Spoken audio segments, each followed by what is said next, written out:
Salut les amis. Notre ami Jérémie nous parle encore de nous dans le chapitre 17 de son livre. Écoutez bien, puis par la suite, je vais prendre le même texte et l'adapter aujourd'hui. Écoutez ce que Jérémie dit il y a des milliers d'années.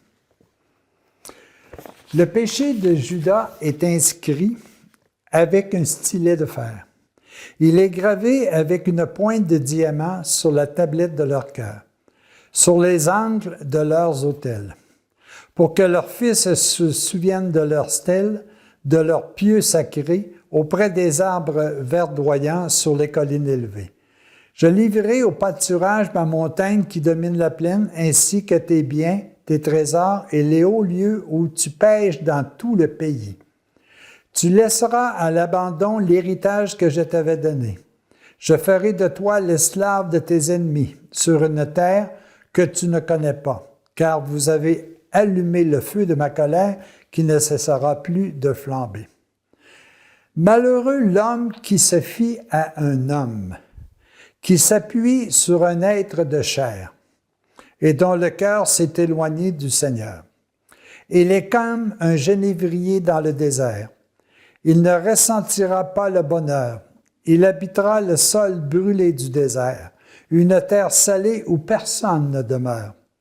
Heureux l'homme, par contre, qui met sa confiance dans le Seigneur et dont le Seigneur est l'espérance.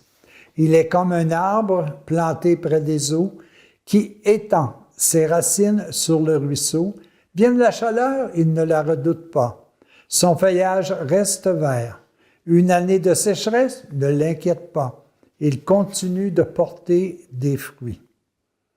Rien d'incurablement mauvais lui est connu. Moi, le Seigneur, je sonde le cœur, je scrute les reins pour rendre à chacun selon sa conduite et selon le fruit de ses actes. Alors, les amis, aujourd'hui, en l'an 2025, qu'est-ce que veut bien me dire Jérémie, qui a écrit le même texte il y a tout près de 2500, 3000 ans? Il dit tout simplement, le péché que j'ai commis, en fait, c'est le même péché que Judas. Je me suis avec le temps empli d'orgueil, je me suis avec le temps rempli d'illusions, et c'est inscrit à l'intérieur de moi, de telle sorte que pour effacer le tout, je devrais passer par une période peut-être de souffrance ou de réorientation, mais avec des efforts, certes, de faire mieux. Et il nous dit tout simplement qu'il est malheureux si je reste avec ma perception humaine et que je quitte la perception éternelle de l'amour. Il dit tout simplement, malheureux l'homme qui se fie à un homme. Moi, je vais dire, malheureux l'homme qui se fie à l'illusion. Il dit, heureux l'homme qui met sa confiance dans le Seigneur. Heureux l'homme qui met sa confiance dans l'amour, dans la paix, dans la joie, dans l'espérance. Et il rajoute, pourquoi? Parce que ta vie, elle est là. C'est important de le voir. Et à ce moment-là, il nous le décrit en disant, rien ne peut l'atteindre. Rien ne peut l'atteindre. Il va y avoir des périodes de sécheresse, pas de problème. Il sait très bien qu'il va passer à travers. Il y a des moments de souffrance, il dit même, c'est nécessaire, ça me permet de réfléchir, ça me permet de réorienter ma vie. Il y a des périodes qui sont joyeuses, il les accepte. Il voit peut-être à l'occasion le mal, entre guillemets, mais il est capable de compenser très rapidement en disant « Il y a tellement de beau, de bon, de juste et de louable autour de moi. » Alors heureux cet homme, heureux cette personne humaine qui est capable de voir au-delà de ce que les sens sont portés bien souvent et malheureusement à nous faire connaître, soit l'illusion. L'illusion, c'est toujours quelque chose qui est éphémère. Ça commence et ça se termine. Mais à l'intérieur de moi, À l'intérieur de chacun de nous, nous avons quelque chose qui est éternel.